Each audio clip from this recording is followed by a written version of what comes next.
Hi everyone, and welcome to this podcast recorded and produced by the Royal College of Occupational Therapists. This is one of a series of podcasts which really focus on hearing and sharing the career narratives of our diverse workforce and highlight a whole range of possibilities in occupational therapy. My name's Hannah Spencer, and I'm an occupational therapist that's had the absolute pleasure and privilege of facilitating and capturing these conversations with members of our occupational therapy community.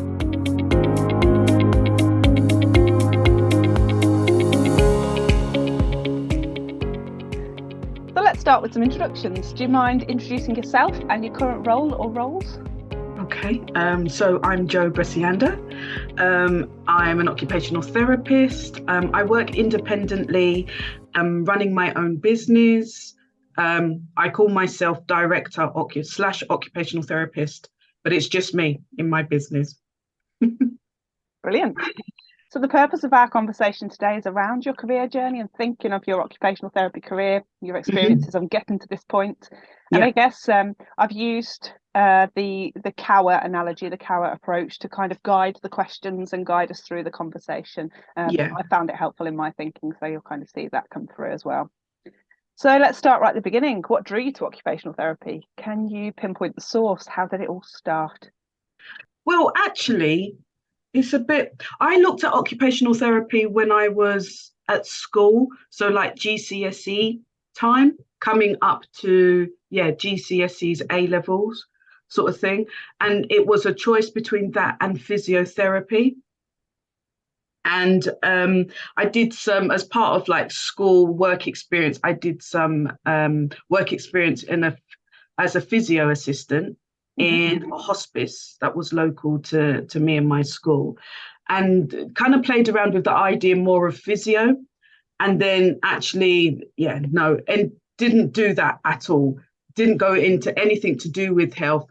Essentially did a biology degree, thought I was going to go into research, kind of cancer research was the thing, that's what I wanted to do, and then finished the biology degree and decided, no, don't want to work in a lab, not me, I want to work with people. So I've always kind of had a feeling or a drive to kind of help people, but in a health sort of setting. So after doing the degree, ended up in a call center, so something totally different. Did that for about 6 years, started my family, but was on maternity leave and was then told that I was going to be made redundant. And it was like, okay, what am I going to do now? And then it was like, okay, well, let's think, what did you want to do at school? What had been your passions? And I thought, oh yeah, I used to want to do physio. And I said, oh yeah, what about OT? And so I looked into it again at that point and realised that I live quite near London South Bank Uni, and that they had a postgraduate diploma. So applied for that. And my son was, I think he was 6 months old when I applied. Didn't get it. I didn't get on the course. So I was in despair. I was like, oh my God, I'm about to be made redundant and I don't know what else I was going to do. And then literally, I think other people must have dropped out. And then I got onto the course. And then that's how I started my journey. That's it. I love it. I love so many of these stories, people who have had alternative careers beforehand and almost accidentally stumbled back into occupational therapy, and that moment of serendipity almost. Yeah, definitely. So can you tell me a bit more about the journey from then on? So you trained at South Bank. And then started, my first rotation was at Whipps Cross. So I started, a rotational role at Whipps Cross, which I really enjoyed. But I live in South London, and it was crossing the river and going through the Blackwall Tunnel every day. And it was a lot. And my kids were very small, and it was quite difficult to kind of manage the journey and things like that. So I essentially looked for a role that was closer to home for me. And had done a bit of a hospital rotation. Loved it. I thought it gave me great structure to kind of like, hospital discharge planning and all of that, which, seems to kind of be involved when you work in the acute sector. But then next role that I got was based in, I suppose you'd call it a community hospital, in a rehab setting. Intermediate care, that's what it was then, but it was intermediate care based in the hospital. And we had any and everybody coming onto our rehab wards. And I just really always liked the neuro cases, and then kind of decided essentially, you know what, I want to specialize. So I did quite a few years within the intermediate care, so in the hospital setting, but they also had the community team based out in the community. So then I moved from the hospital setting out into the community team, still really loved all the neuro cases, and thought, yeah, I want to specialize in this.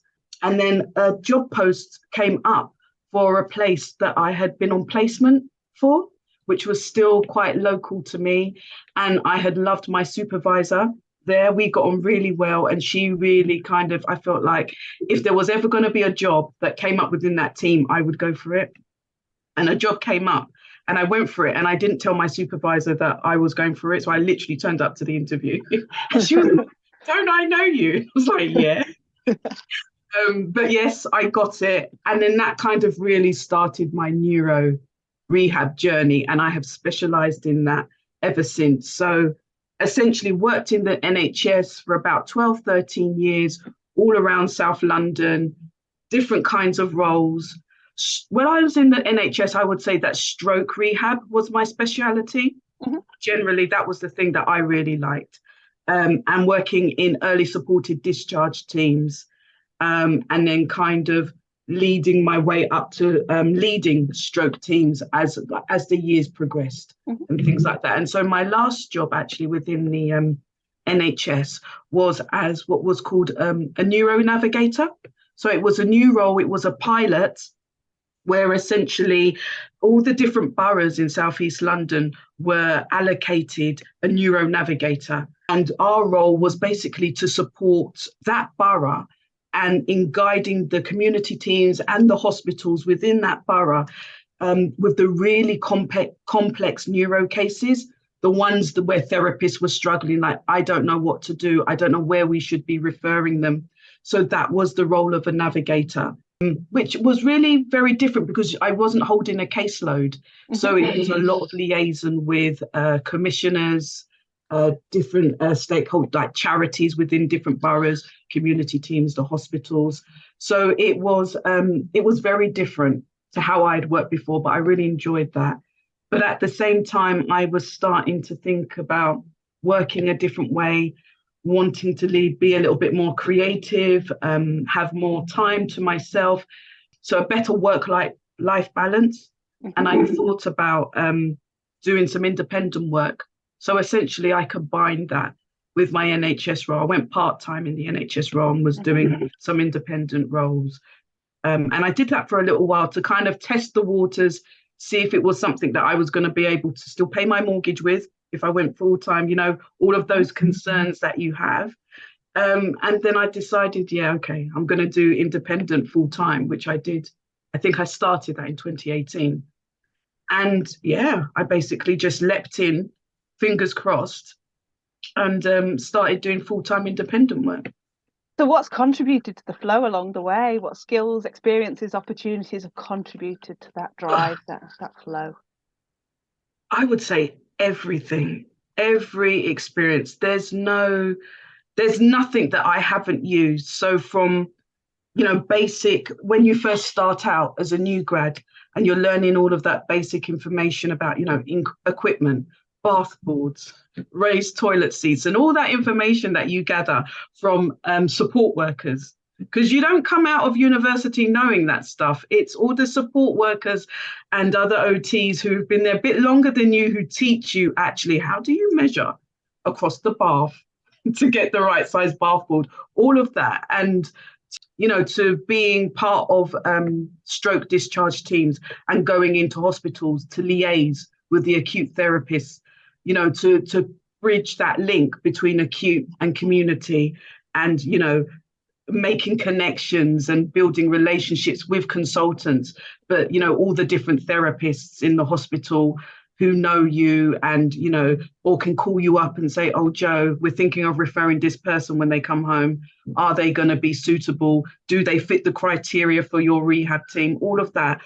All of those connections are connections that I have used as I have been working as an independent therapist.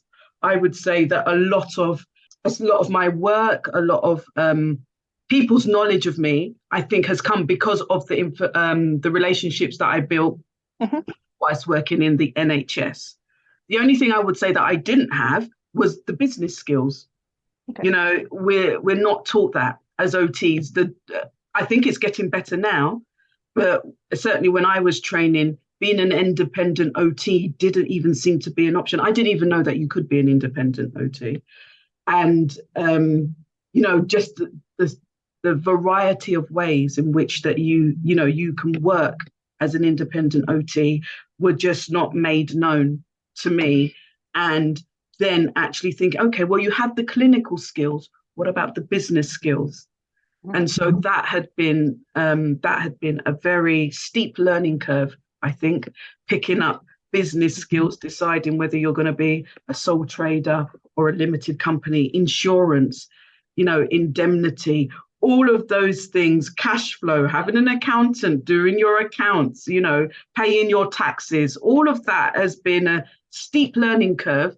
But I think it feels better now than when I first started out, because there are so many, I think, different groups of therapists, allied health professionals who are supporting each other in these different areas. So there are so many more resources now available to anybody who wants to kind of explore that area and, feel confident that they can do it and that there's support out there. Because it can be quite lonely working as an independent therapist. You're not you don't get to see your colleagues every day in the same way you might within the NHS. So you have to learn that resilience, I suppose. Yeah. How has your environment around you enabled or restricted that career journey for you? Oh, that's a very OT question. I know. How is my environment? Okay. Well, I would say physical environment, working from home.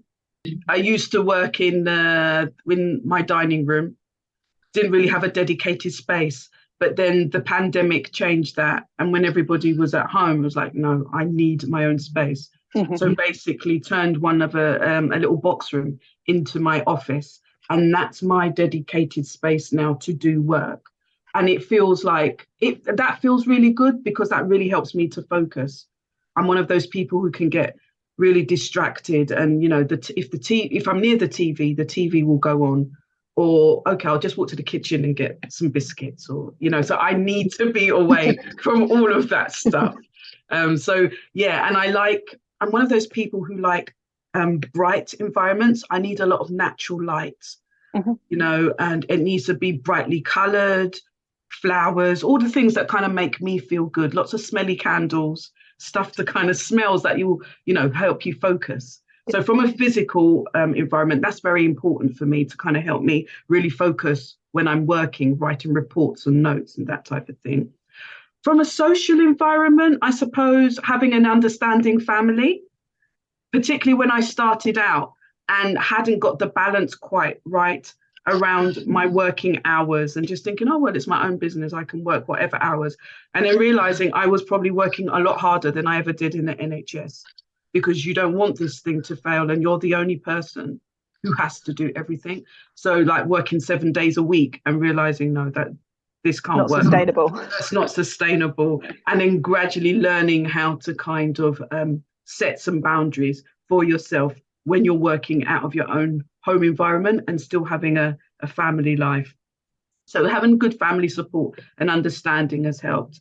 And also just making connections with all the other health professionals that you meet within the independent sort of sector, and, working with them or getting tips with them, being able to vent about, different situations or just collaborate.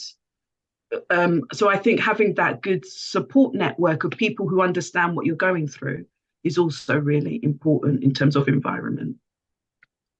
Yeah. Thank you. What about supervision in that mix?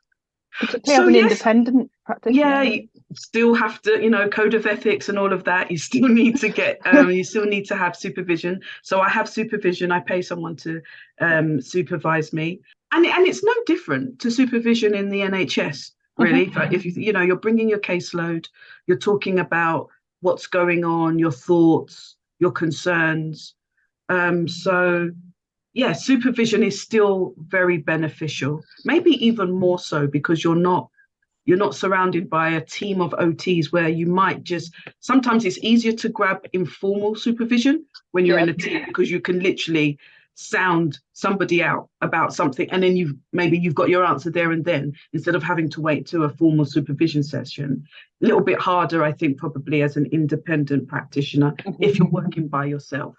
But if you've got a good support group, you can put questions out there into WhatsApp groups and whatever, and people are always usually, quite responsive and things like that. What about kind of along the journey? How has your environment around you enabled or restricted that journey kind of before you got to the point of independent practice? So, like when I was in the NHS, you mean that kind of environment, or? Yeah, I guess just kind of say taking a step back and looking at your career longitudinally rather than a snapshot. Kind of how has the environment shaped that journey Oh or yeah. restricted that journey? Okay. I'm always very honest. It was dissatisfaction with the NHS Okay. towards the latter years that actually really pushed me more Mhm. into independent work. I think it was a little bit of burnout, but it was also, I feel, a lack of appreciation. So I think that the turning point for me really was when I was working as a stroke lead, and that was the time when there were lots of, efficiency cuts in the NHS, as they're termed, and all of those things, or efficiency savings, I should say, which I never felt were savings, but were actually cuts disguised under a different term. But anyway, that trust I was in, they were in the process of making some efficiency savings. And basically, half of my team got cut and I didn't get told. And the people were getting called in and being told, actually, at this point, your job will not be there. And then they were coming to me to say, what's going on? And I was like, but I didn't even know. And I was just like, the way that was all handled, I was like, I can't take this anymore. I'm tired of giving and not getting any appreciation back. So for me, that was the moment. It was like, okay, I'm really going to explore this independent side of things because this is not for me. I'm not going to take that anymore. So in terms of that environment, that was the thing that really pushed me into independent practice. But before then, looking at my overall journey, I do feel as though by the time I left the NHS, I had kind of got like to a band 7 level. But I do feel that it took me longer to reach there than some of my counterparts. And again, that also contributed to my feeling that, you know what, I'm not sure the NHS is for me. And I feel that because one of the roles that I was in, part of it was to basically induct basic grade physios. So we would have physios coming from the acute sector out onto a placement into our community team. And so as the kind of static OT within that community team, we often had the knowledge of the borough, and lots of these physios coming in wouldn't have had any community experience at all. And it's a very different way from working in the acute. So as the OTs and the community team, we would be expected to kind of induct them and, support them learning about working in the community.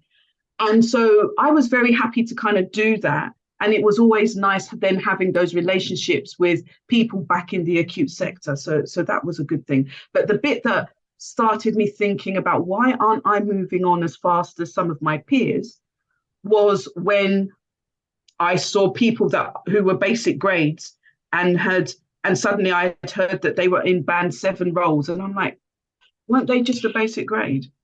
And why am I still here kind of like in a band 6 role? And it just felt like the opportunities were being limited. And it was like, okay, what's going on here? And then it was like the real, I suppose, penny dropping was when somebody in a different team said to me, oh, there's a band 7 role, Joe, why don't you go for it? And I can't remember what my answer is. And it was just like, yeah, well, we were talking like, well, why hasn't Joe been offered, like a band 7 role? Because she's been there for years and she's more than capable. So like, why aren't you getting? And I was just like, whoa, is that what people think? Because I wasn't thinking like that at all. I was actually probably quite content doing what I was doing. I wasn't feeling particularly ambitious at that time. Mm-hmm. And so it was like, okay, what's going on here?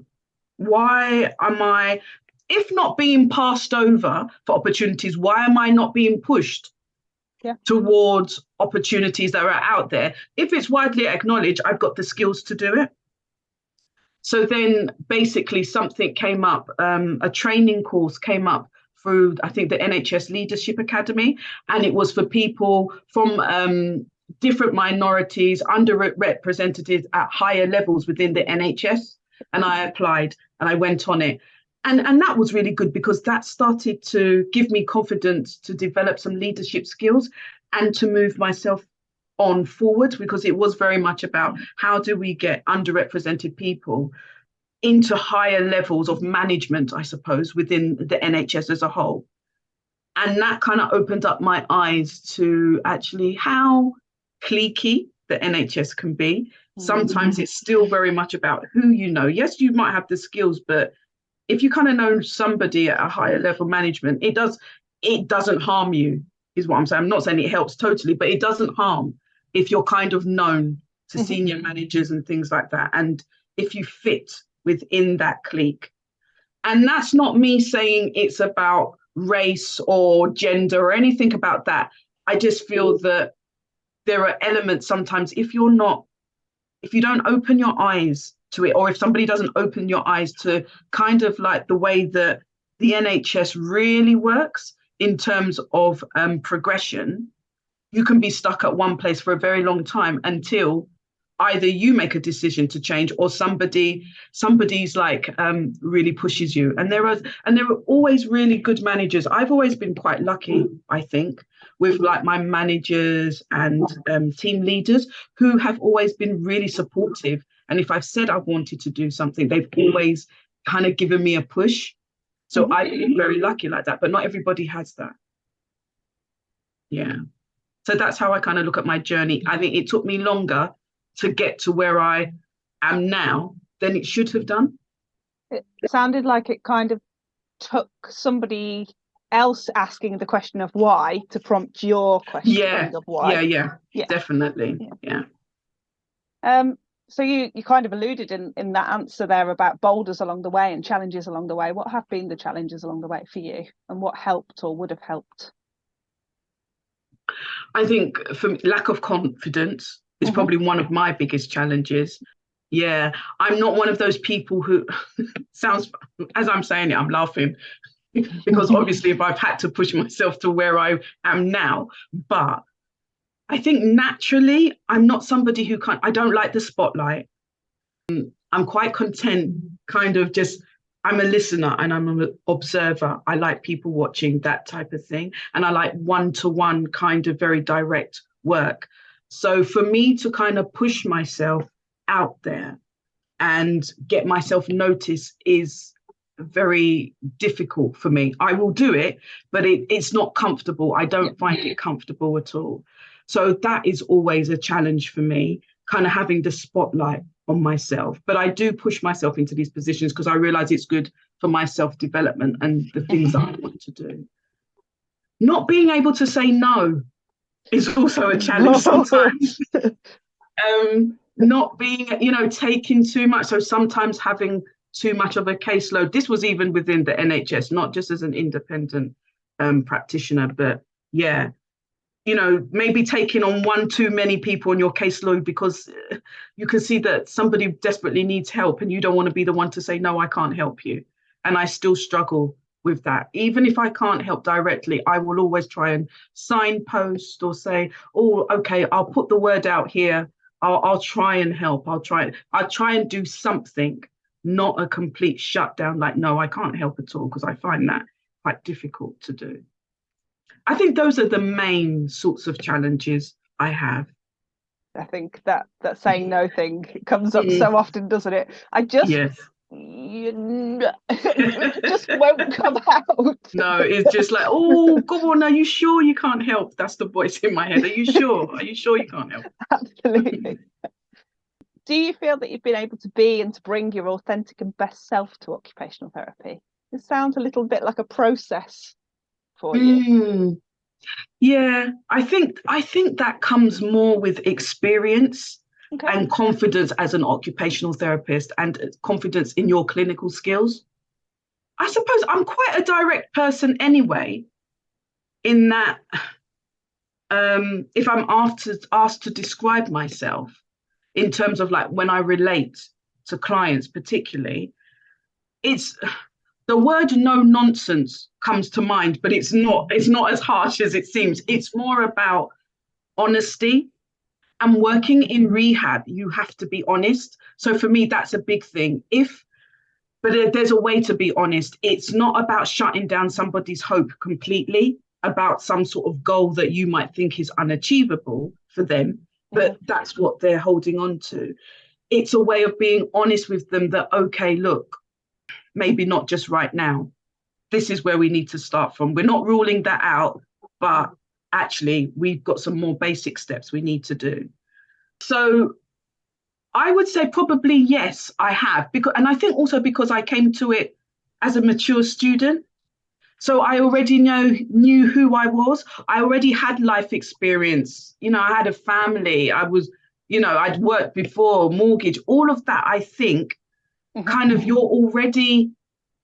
feel more confident in who you are, I think, as a person. And that helps, I suppose, when relating to maybe people of similar ages, or, you just feel as though you've got that empathy for this thing that's happened to this person, and you put yourself in their shoes, that if this had happened to me, how would I cope? And yeah, I can understand why they're reacting this way or behaving this way, because their life has been blown up by this, this traumatic event type of thing. So yes, I do feel like I've always been able to be pretty authentic, more or less all the way through my career. Yeah. And it sounds like at the points where maybe the values of the organisation haven't sat with your values as a person, that's when you've almost been nudged towards making those changes as well. I think so. It's if I feel uncomfortable in a place, then it's not going to last very long. I'll try, but it's not going to last very long. Yeah. Yeah, for sure. Have there been points where your career journey has turned or changed course in a way that you'd not anticipated? Yes.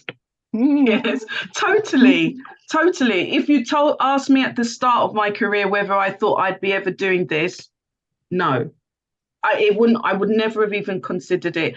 And then more lately, just the types of projects that I'm working on now, which are very tech, health tech, and developing apps and coaching programs.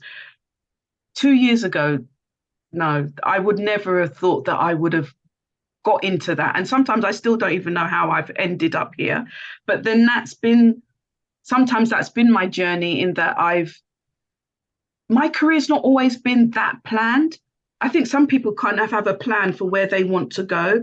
If we're talking about rivers, and that I'm very much, I go with the flow, and suddenly I'm being taken this way, and I'm like, okay, let's see where it will take me, type of thing. I think that's how I tend to have my career.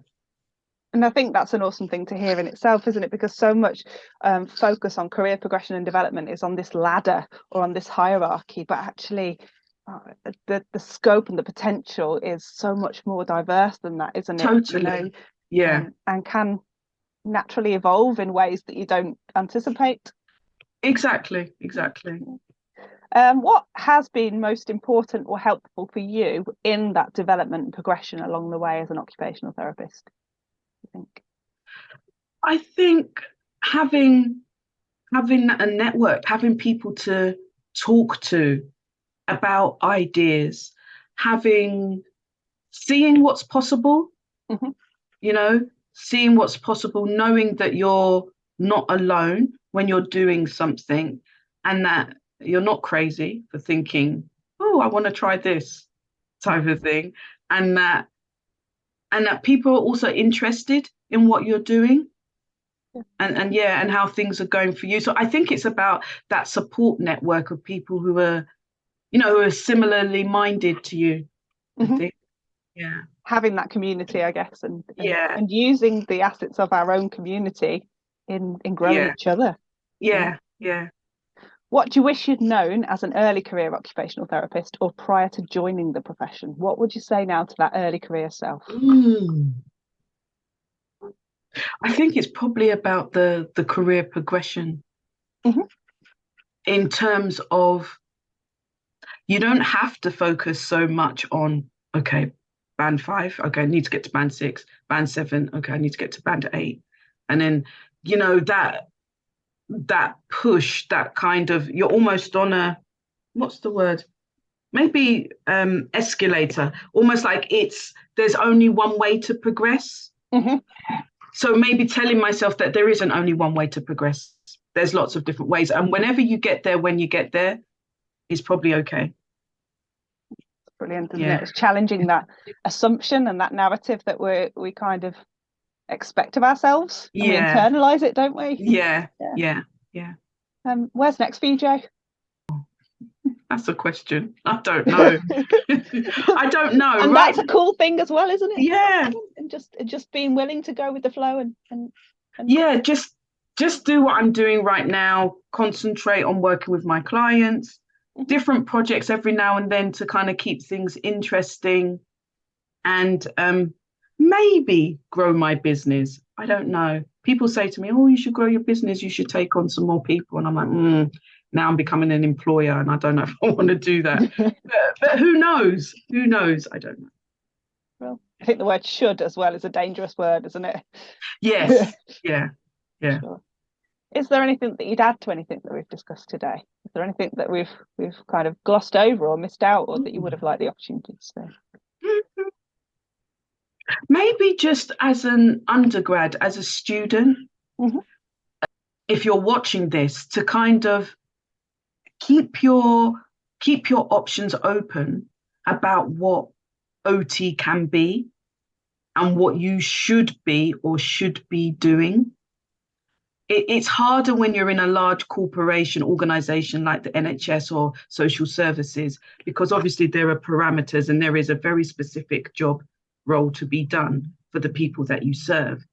But even within that, I think always keep your eyes open to new opportunities, different ways of working. And even if you're new, don't be afraid just to say, has anybody tried this? Can I?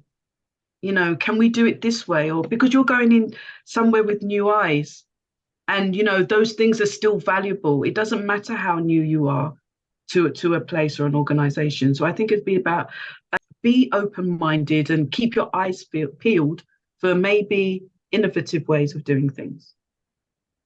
Love that. Mm. I get a quick fire finish the sentence question to end with then. Okay. Okay. Yeah. Being an occupational therapist is Fun. love that. Brilliant. It's true. It is, isn't it? Yeah. Yeah. And I think often we kind of gloss over that. Yeah.